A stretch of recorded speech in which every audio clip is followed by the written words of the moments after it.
자, 이제 요한복음을 오늘 마무리하는 그 시간이 왔습니다. 요한복음 22번째 강의인데요. 22주 동안 우리가 이 말씀을 살펴봤습니다. 오늘 말씀을 통해서 요한복음을 우리가 정리하고 또 잘 마무리하기를 바라겠습니다. 문학이나 용어 중에 보면은 문학이나 이 영화의 용어 중에 보면은 메타포라는 그 용어가 있습니다. 메타포, 여러 가지 의미가 포함되어 있는 은유와 또한 함축적인 어떤 그 상징을 표현할 때 이 메타포를 사용하기도 합니다. 그래서 감독이나 작가가 뭔가를 이 주제를 말하고자 할 때에 이 메타포를 통해서 그것을 암시적으로 미리 말하는 것이죠.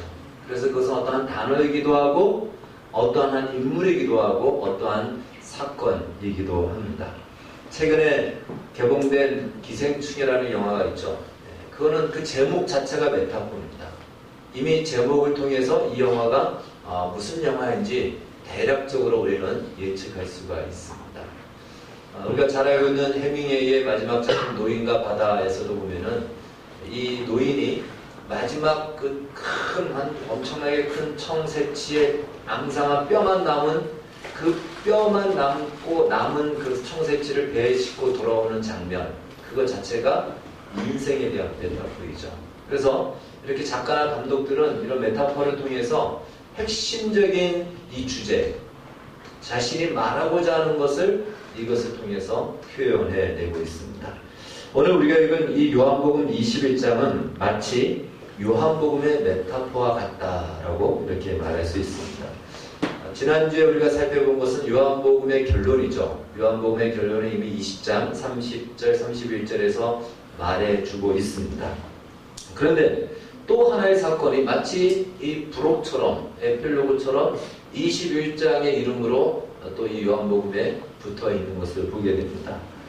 보통 이 복음서가 끝날 때 보면은 다른 복음서들은요 장엄하게 끝이 납니다. 마태복음 28장의 마지막 장면은 우리 이 교회의 주제 표라고 할 수 있는 28장 19절 20절이죠. 우리 여기도 지금 가을 분위기로 또 바꿨는데 여기 보면 너희는 그러므로 가라. 그러면서 내가 너희와 항상 너희와 함께하리라 라는 이 멋진 말씀으로 끝이 납니다. 마가복음도요 마지막에 보면은 제자들이 나가 두루 전파했으되 주께서 함께 역사하사 그 따르는 표적으로 말씀을 확실히 증언하시니라. 누가복음도 마찬가지입니다. 그들이 그에게 경배하고 큰 기쁨으로 예루살렘에 돌아가 늘 성전에서 하나님을 찬송하니라. 이렇게 끝납니다. 그러니까 멋진 장면으로 끝납니다. 그런데 이 요한복음은 무슨 연가 같은 그러한 어떤 분위기로 흐지부지 끝나는 것 같이 요한복음 21장이 마무리되는 것을 보게 됩니다. 그러나 이 요한복음 21장이야말로 이 요한복음이 말하고자 하는, 그리고 성경이 말하고자 하는 그것을 마치 메타포처럼 한 사건을 통해서 분명하게 말해주고 있다는 사실입니다. 이 본문의 이야기를 우리가 살펴봤지만 다시 한번 제가 요약해서 설명을 드리겠습니다. 이 예수님께서 부활하신 아침, 주일날 부활하셨습니다. 그래서 우리가 주일을 이렇게 예배로 지키죠. 주일 아침에 예수님이 부활하셨는데 그 부활하신 그날 아침에 이 성경은 여자들, 막달라 마리아와 또 다른 마리아와 해서 이 여자들이 제일 먼저 예수님의 무덤을 찾아갑니다. 향품을 가지고 예수님의 시체에 그 방부자 또한 어떤 그 기름을 바르게 해서 가는데 빈 무덤입니다. 무덤이 열렸고 예수님은 계시지 않고 거기서 천사를 만나서 예수님이 부활했다라는 소식을 듣게 됩니다. 그래서 제자들에게 이 소식을 알리고자 지나가다가 부활하신 예수님을 만나게 돼요. 예수님께서 이런 말씀을 합니다. 이것은 이제 마태복음에 기록되어 있는 말씀인데요. 이에 예수께서 이르시되 무서워하지 말라. 가서 내 형제들에게 갈릴리로 가라 하라. 거기서 나를 보리라 하시니라. 갈릴리로 제자들에게 가라고, 거기서 내가 볼 것이다 라고 말씀을 하십니다. 당연히 제자들에게 이 소식을 알리게 되죠. 그러자 이 제자들은 예루살렘에 잠시 동안 머물러 있다가 이제 그 말씀대로 갈릴리로 가게 됩니다. 갈릴리로 가게 되죠. 이 예루살렘과 갈릴리는 상당히 좀 떨어져 있는 지역입니다. 그리로 갔는데 그것이 이제 오늘 본문의 배경이 되는 것입니다. 사실 이들이 예루살렘에 있지만 더 이상 예루살렘에서 뭘 할 것도 없고, 그래서 어쩔 수 없이 그냥 자신들의 고향인 그 갈릴리로 갈 수밖에 없습니다. 제자들 모두가 갈릴리가 고향은 아니지만 대부분의 제자들은 갈릴리가 고향이었습니다. 그래서 그 배경이 되어 이제 그래서인지 오늘 배경은 이들이 디베라 바닷가라는 갈릴리 호수의 다른 이름입니다. 이 갈릴리 호수는 굉장히 커서 그걸 바다라고도 말할 정도로 크고, 그래서 그것이 지역에 따라서 갈릴리 혹은 디베라 혹은 게네사렛이라는 이런 호수와 바다로 이름이 여러 가지로 사용되고 있는 것입니다. 요한복음은요 바로 디베라 호수로 기록하고 있습니다. 이 제자들은요 3년 전에 예수님을 이 디베라 바닷가 갈릴리에서 예수님을 만나면서 예수님의 제자가 됩니다. 그래서 그들은 어떤 청운의 꿈을 가졌겠죠. 예수님을 만나면서 가르침을 받고 예수님의 그 어떤 행하시는 표적을 보면서 이스라엘의 회복에 대한 꿈 혹은 자신 개인들의 어떤 야망, 여러 가지의 기대를 갖고 3년 동안 정말 예수님과 함께 신나게 살았던 겁니다. 그런데 갑자기 예수님이 허망하게 십자가에 달려 죽으시는 겁니다. 그들의 꿈이 다 사라졌습니다. 그런데 예수님이 또 부활하셨습니다. 이게 무슨 일인지, 그게 지금 1, 2주 어간에 일어난 일입니다. 이게 제자들로서는 지금 혼란스러운 거죠. 그리고 지금 이게 뭔가 예수님의 부활을 목격하였지만, 예수님을 만났지만 그렇다고 하여 세상이 바뀌었는가? 바뀌지 않았어요. 자신들에게 어떤 삶의 자신들의 환경이 바뀌었는가? 바뀌지 않았습니다. 아무것도 바뀐 것이 없는 거예요. 그런데 예수님은 지금 안 계시고 예수님은 부활하셨습니다. 아직까지 이 제자들의 이 가치관과 세계관으로는 부활의 의미를 담아낼 수가 없어요. 그래서 이 부활이 무엇인지를 목격은 했지만 이것에 대한 분명한 이해와 알미 없었던 겁니다. 단지 자신들의 손에 남겨있는 것이 아무것도 없습니다. 다시 3년이 지나서 자신들의 고향으로 돌아왔어요. 제자리로 온 겁니다. 이게 뭔가 3년 동안 내가 무슨 꿈을 꿨는가, 이런 허탈한 마음들이 그들 안에 여러 마음으로 생각했을 것이 들어왔을 겁니다. 이제 어떻게 살아야 되지? 무엇을 해서 살아야지? 막막하고 막연했을 겁니다. 3년 동안 예수를 따라다닌 것이 무슨 의미가 있는가? 아무런 변화도 없고, 오히려 변화가 있다면 3년 동안 고향을 떠나서 돈벌이를 하지 않았기 때문에 그들의 가세가 기울어져 있는 그 현실, 그 상태일 것입니다. 자, 그 와중에 예수님의 부활을 목격했기 때문에, 그리고 예수님의 말씀대로 이들을 갈릴리로 왔지만 딱히 여기서 뭘 해야 될지 아무것도 그들에게 잡혀있는 것이 없었던 것입니다. 더군다나 오늘 성경에 특별히 본문의 주인공으로 나오는 이 베드로는 그 3년 동안에 자신의 인생에 있어서 정말 자신의 실상을 보는 사건이 2번 있었습니다. 이제 오늘 본문까지 3번이 나오죠. 베드로는요, 이전에 나름대로 그 성격을 봤을 때 굉장히 활달한 사람이에요. 그리고 의협심도 있는 사람이고, 나름대로의 어떤 능력도 힘도 가지고 있는 사람이다라고 여겨졌습니다. 그런데 그가 예수님을 처음 만난 순간이 언제인가? 마태복음에서는 4장으로 얘기하고요, 누가복음에서는 5장으로 얘기합니다. 그 누가복음 5장에 보면은 베드로가 그날도 고기를 잡으러 갔어요. 그런데 거기서 수십 년 동안 살았고 어부로서 잔뼈가 굵은 사람인데 그날 밤에도 고기를 한 마리도 잡지 못합니다. 그냥 빈 그물 빈 배로 새벽에 들어와서 그물을 손질합니다. 베드로의 입장에서는 이것은 큰 충격이죠. 어떻게 아무리 그래도 그렇지 한 마리도 고기를 잡지 못한다는 것은 어부로서 그래서 굉장한 자기의 자존심이 상한 일이기도 했을 겁니다. 그때 예수님이 이 베드로의 배를 잠깐 빌려서 그 배 위에서 사람들을 두고 말씀을 전하시고 난 뒤에 베드로에게 이렇게 얘기합니다. 깊은 데로 가서 그물을 던져라. 이런 베드로가 생각하기에는 어부의 그 경험과 지식으로는 이 시간에는 깊은 데에는 고기들이 없습니다. 그러나 지금 자기가 뭘 했죠? 고기를 한 마리도 잡지 못했어요. 그러니까 이 말을 듣지 않을 수가 없는 거예요. 하나도 없는 상태에 그 당시에 고기잡이들이 오늘날처럼 원형어선은 아니잖아요. 하루 잡아서 그냥 그날 하루를 살아야 되는데 오늘 하루 살 그러한 힘이 없는 거죠. 그래서 깊은 데로 가게 됩니다. 그러니까 이걸 봤을 때요. 여러분 베드로에게 있어서는 인생에 있어서 이 한 마리도 잡지 못한다는 것은 엄청난 실패를 경험하는 거죠. 이 실패가 아니고 무엇이죠? 순종할 수 있는 하나의 기회가 되는 겁니다. 실패가 그래서 저주가 아니고 불행이 아니고 복이 되었다라는 것이죠. 깊은 데로 가서 그물을 던졌는데 고기를 가득 잡습니다. 그러고 난 뒤에 예수님의 제자가 됩니다.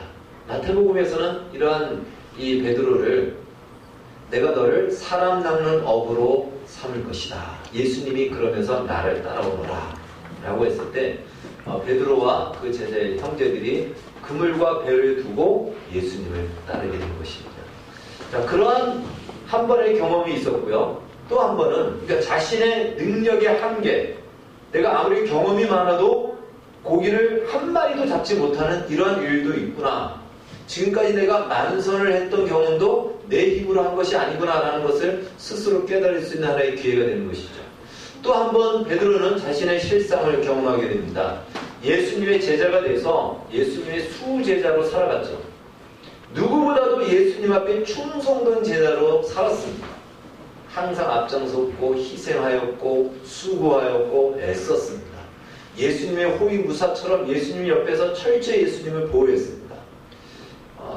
그래서 그날 예수님이 잡히시는 날 낮에도 뭐라고 그랬냐면은 예수님 다른 사람은 혹 다른 제자는 예수님을 부인하고 도망가고 배신할지라도 나는 예수님을 절대 버리지 않을 겁니다. 예수님과 함께 감옥에 가야 된다면 감옥에 가고 죽어야 된다면 나는 같이 죽겠습니다. 라고 토언 장담을 하죠.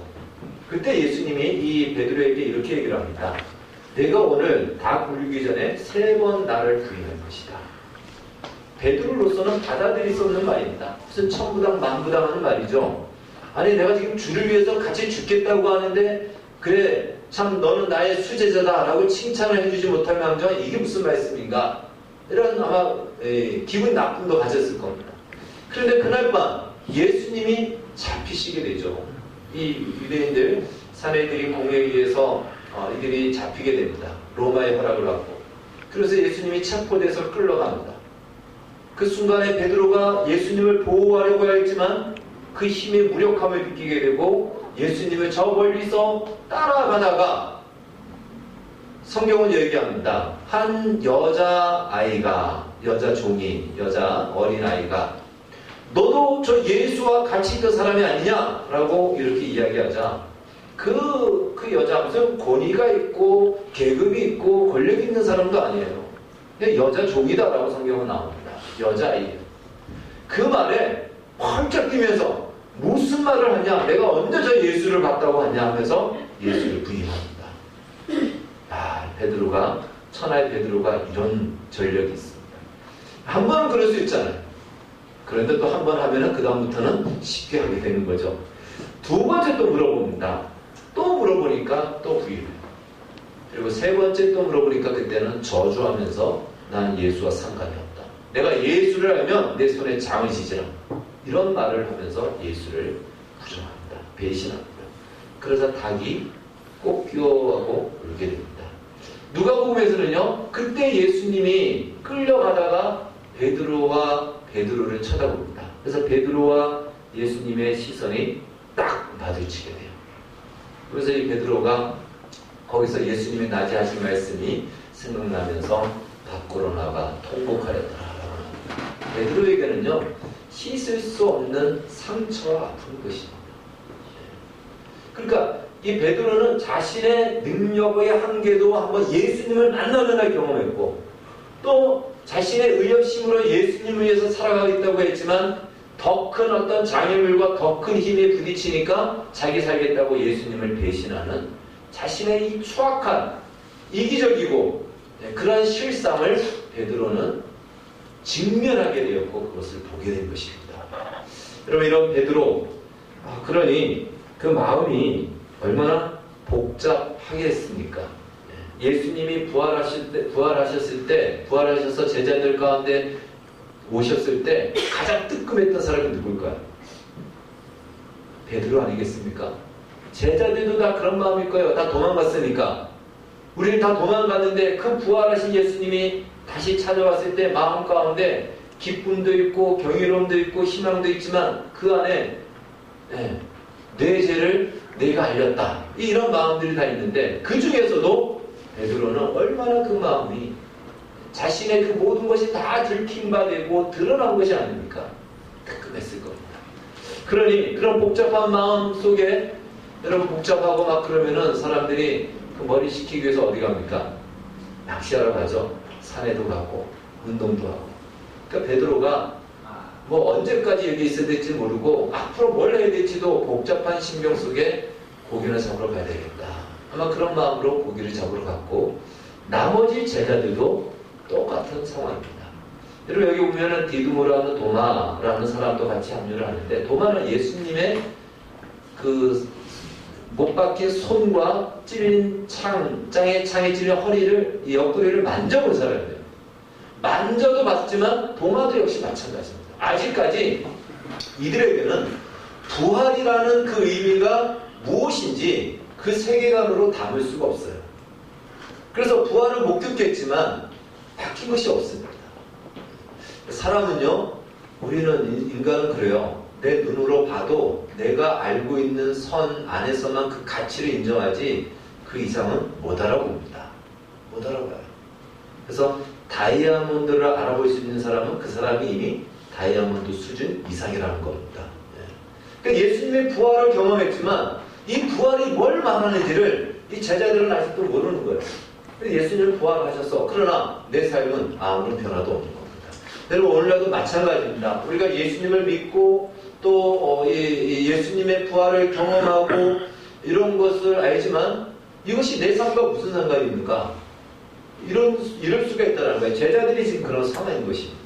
그래서 그들이 고기를 잡으러 갔는데, 그날도 어떻게 고기를 오랜만에 잡아서 그런지 몰라도 한 마리도 잡지 못합니다. 오늘 날이 3개까지 잡지 못했다, 성경은 얘기합니다. 베드로의 입장에서는요, 3번째 자신의 한계를 또 한번 경험하게 되는 것이죠. 날이 새어 한 마리도 잡지 못할 때에 저 해변가에서 누군가가 소리를 지릅니다. 너희들이 고기를 잡았느냐? 한 마리도 못 잡았습니다. 배 오른편에 그물을 던지라. 뭐 어려운 얘기 아니잖아요. 지금까지 그물을 던졌다가 했는데 그냥 오른편에 그물 던지는 거 어려운 거 아니에요. 오른편에 그물을 던졌습니다. 그런데 그물을 당기니 여기 묵직합니다. 나중에 보니까 이것이 153마리의 물고기. 지금도 갈릴리에 가면은 베드로 물고기라고 그 고기들이 씨를 그대로 퍼뜨려서 지금도 살아있습니다. 그래서 거기 가면 그 고기를 잡아서 요리를 해준다고 하는데 맛은 없다고 합니다. 그 베드로 고기 153마리가 잡히게 됩니다. 이것을 가지고 모나미 볼펜 153 이거 만든 거예요. 그 장로님이 모나미 볼펜에서 대박이 났지 않습니까? 153마리의 고기를 잡으면서 베드로는 아마도 처음 생각이 났을 거예요. 예수님을 만났을 때 그날도 있는데, 그날도 내가 한 마리도 잡지 못했을 때 예수님이 말씀하셨고 고기를 가득 잡았는데, 아마 혹시 설마 라는 마음으로 이제 배를 끌고 들어옵니다. 근데 어느 정도 가까이 왔을 때 주님이시다 라는 어떤 제자의 말을 듣고는 베드로가 혹시 설마 했던 마음이었죠. 정말 주님이구나 하고는 첨벙 그냥 더 가까이 오기 전에 물에 빠져서 예수님 앞에 나갑니다. 그때 예수님이 이런 말씀을 하시죠. 너희 생선 잡은 것을 좀 가져와라. 그리고 너희들이 얼마나 배가 고프냐 와서 조반을 먹으라. 그러면서 이제 디베라 해변에서 펼쳐진 식탁의 교제가 시작이 됩니다. 그래서 오늘 이 본문은요, 참 어떤 영과 같은 그런 그림의 이미지가 있어요. 그리고 이제 그 식탁에서 어떤 일이 이루어지는지 우리가 성경을 통해서 보게 될 것입니다.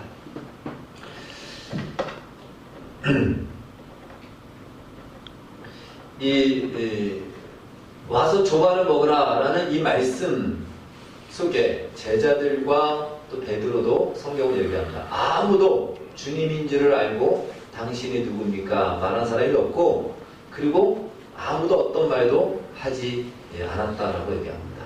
여러분 그 분위기를 한번 상상해 보십시오.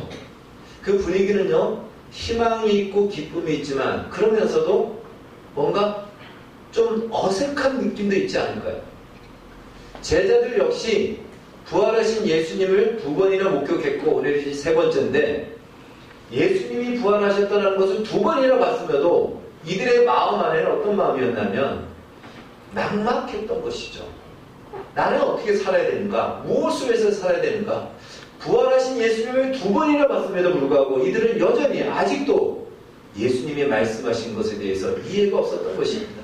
그래서 막막함 속에 할 일도 없고 고기나 잡으러 가자라는 이 복잡한 심경을 피하기 위해서 그들의 마음이 마치 들킨 것 같은 베드로 역시도 그런 마음이죠. 자신의 한계를 경험하면서 그 자리에 묵묵히 조반을 먹습니다. 예수님이 참 잘하시는 것 같아요. 이들이 이제 밤새도록 그물을 던졌다 잡았다 했으니 얼마나 지쳤습니까? 그런데 거기에다 무슨 말씀을 해봐야 듣겠습니까? 일단 뭘 해야 되죠? 뭐든지 먹이고 해야 됩니다. 그래서 이들이 좀 어느 정도 요기가 채워지고 허기를 채우고 난 뒤에 그 뒤에 이제 예수님이 말씀하십니다. 이렇게 이야기를 합니다.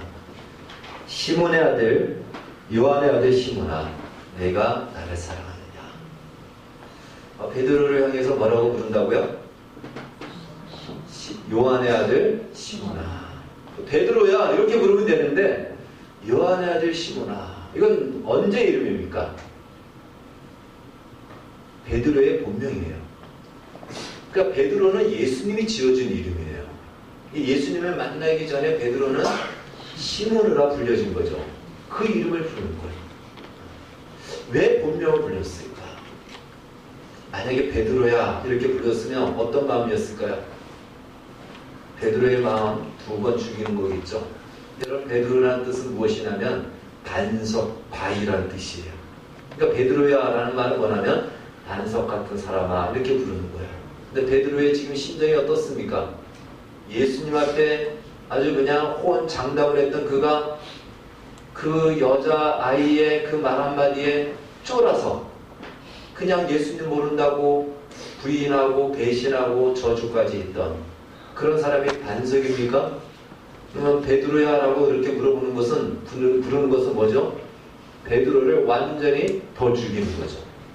그러니까 예수님이 베드로의 심정을 너무나도 잘 알고 있는 거죠. 아마 그래서 그렇게 부를 수도 있을 겁니다. 요한의 아들 시몬아, 내가 나를 사랑하느냐? 베드로가 뭐라고 대답하죠? 오늘 성경에 보니까 네 주님, 내가 주님을 사랑하는 줄 주께서 아십니다. 그러기를 3번을 물어봅니다. 근데 예수님이 이렇게 물어보셨어요. 요한의 아들 시몬아, 내가 이 사람들보다 나를 더 사랑하느냐? 이 사람들보다. 이 사람들이 누굽니까? 거기에 있는 제자들을 얘기할까요? 근데 그 각주를 한번 보십시오. 각주를 보면요, 이 것들보다 라고 이렇게 얘기합니다. 이것들은 뭘까요? 그들이 금방 잡아가지고 온 물고기를 얘기하는 거예요. 그러니까 예수님이 이렇게 물어보는 거죠. 시몬아, 내가 여기 있는 물고기들보다 나를 더 사랑하느냐? 그거야 얘기할 수 있어요, 없어요? 얘기할 수 있죠. 이 물고기보다 예수님을 더 사랑하죠. 당연히 사랑하죠. 그러니까 베드로가 네 주님, 이 물고기들보다 주님을 더 사랑합니다. 그걸 주님 아시지 않습니까? 이 물고기들보다는 내가 주님을 더 사랑합니다. 그러나 이 사랑이 물고기들보다는 더 사랑하지만 책임질 수 없습니다. 왜? 전력이 있잖아요. 자기의 과거가 있잖아요. 그러나 이 물고기들보다는 더 사랑합니다. 이 얘기를 하는 거예요. 그러니까 예수님이 내 양을 먹이라, 내 양을 쳐라, 이런 말씀을 주시는 거예요. 3번이나. 이것은 이제 베드로가 3번 예수님을 부인한 것을 복권해주는 것이다 라고 많은 학자들이 얘기를 합니다. 그럴 거라고 충분히 그렇게 우리가 짐작할 수 있습니다. 근데 이 말씀은 무슨 의미냐면, 오늘 이 말씀이 이제 저는 메타포다라고 보는 겁니다. 여러분, 베드로의 이 심정, 그리고 제자들의 이 상황은요, 베드로만이 아니에요. 우리의 모습입니다. 여러분, 베드로 안에 있는 이 씻을 수 없는 이 상처의 아픔, 해결할 수 없는 거예요. 어느 누구도 이 자신의 이 배신의 자신의 추악한 모습, 이 상처를 씻어주지 못하고 이 외로움을 누구도 달래줄 수가 없는 것입니다. 그리고 앞으로 뭘 해야 될지 모르는 이 막막함과 막연함 속에서 살아가야 되는 두려움, 이것이 지금 제자들의 심정입니다. 여러분, 우리 인간이 똑같지 않습니까? 인간은 근본적으로 외로워합니다. 외롭습니다.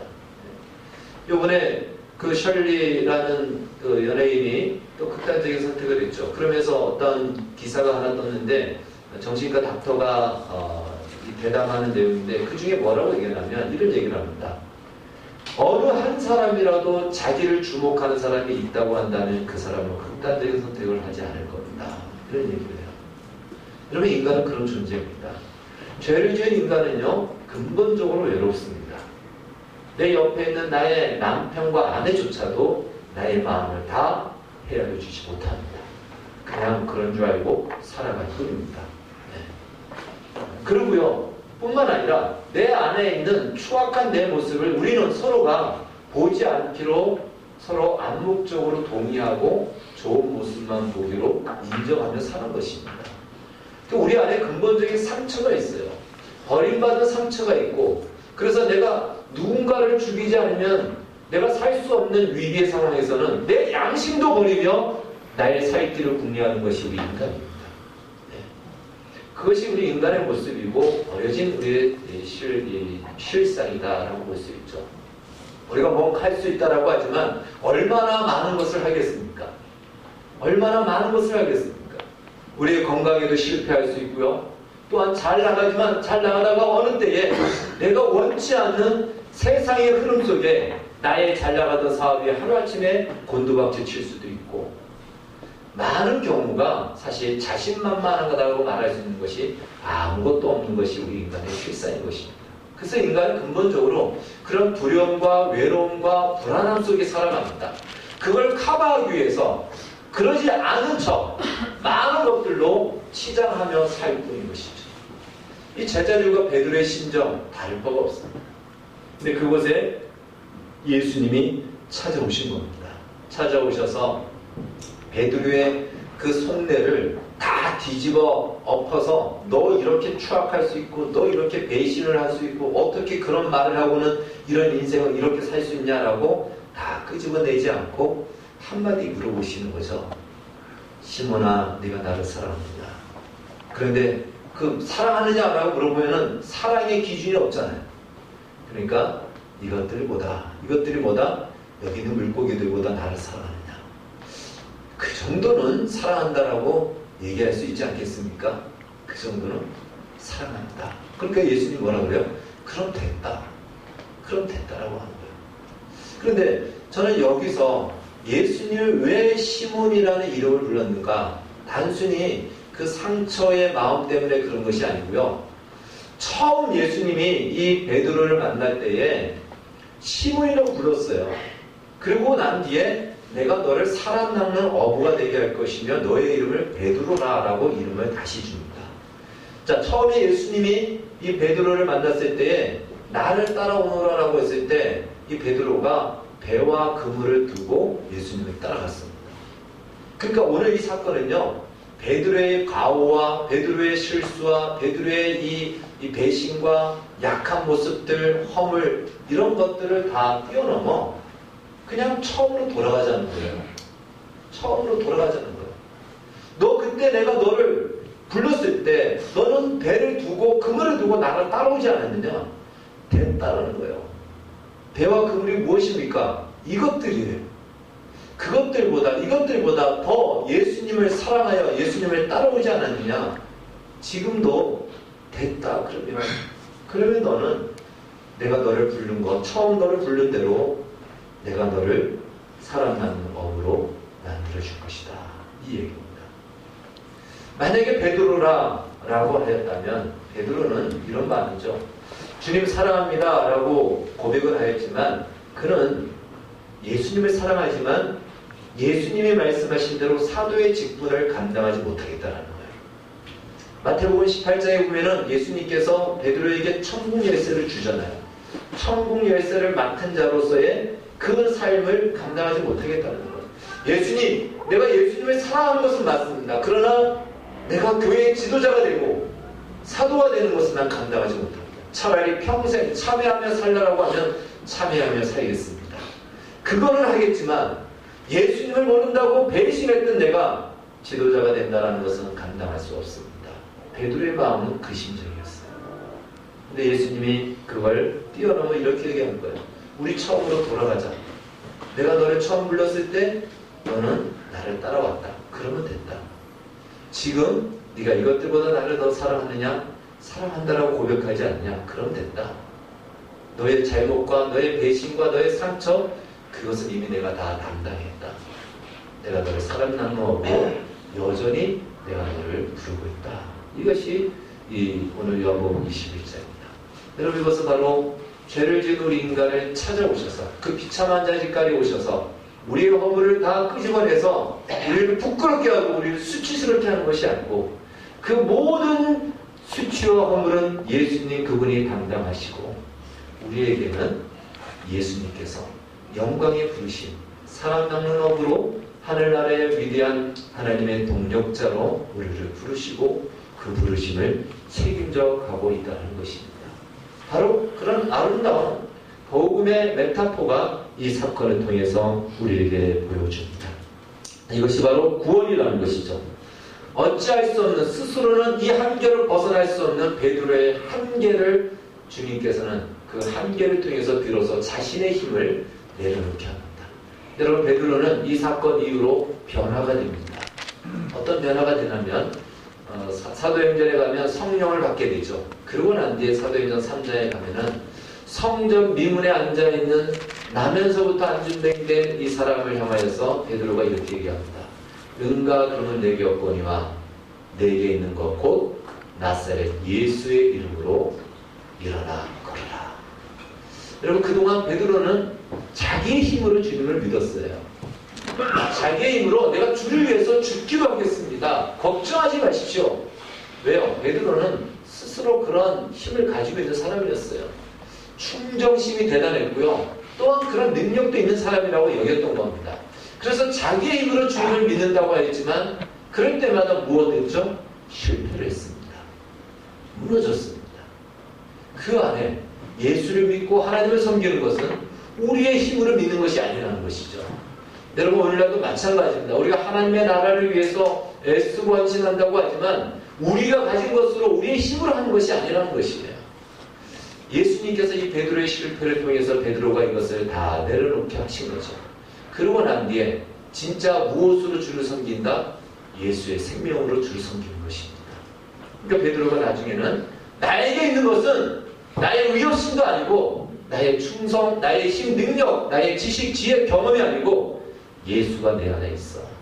이 예수로 너에게 준다. 이것이 베드로의 변화인 것입니다. 그래서 오늘의 이 본문을 통해서 하나님은 이 베드로의 실패까지도 실패로 끝내지 않고 그 실패가 오히려 베드로를 베드로답게 만드는 시몬을 베드로로 만드는 자원으로 사용하신다는 것입니다. 하나님 우리의 인생 속에서 실패를 경험하게 하실 때가 있습니다. 우리의 한계를 보게 할 때가 있습니다.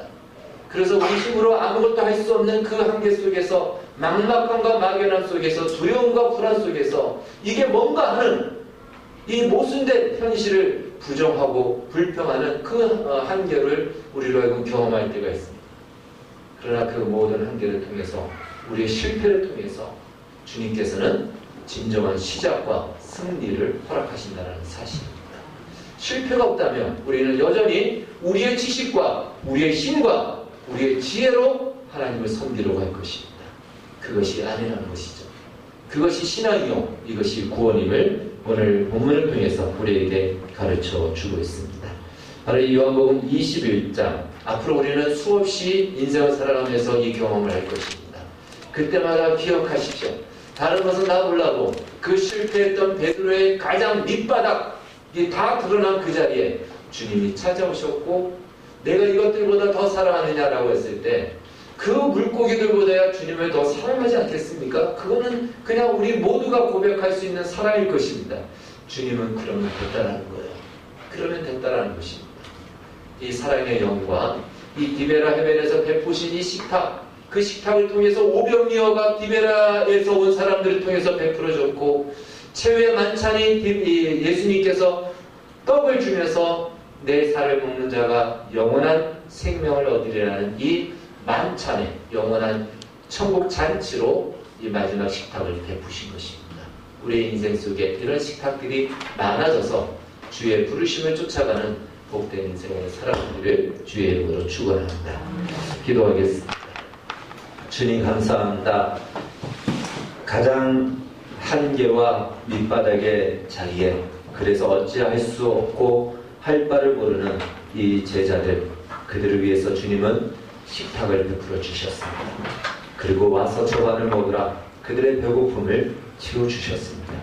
그들의 허물과 두려움과 불안과 그 약한 모습을 드러내지 아니하시고 내 양을 쳐라, 내 양을 먹이라 사명을 주시고 하나님 나라의 일꾼으로 불러주셨습니다. 우리의 실패가 실패로 끝나지 않고 새로운 하나님의 시작이 됨을 이 사건을 통해서 보게 되고, 복음의 메타포를 이 사건을 통해서 보게 됩니다. 우리의 남은 생에 이런 일들이 많이 있을지라도 절망하고 낙심하고 또한 좌절하지 않고 그때마다 와서 조반을 먹으라는 이 예수님의 음성을 듣고 기억하여 다시 일어날 수 있는 우리 모두가 되게 하여 주시옵소서. 예수님의 이름으로 기도하옵나이다. 아멘.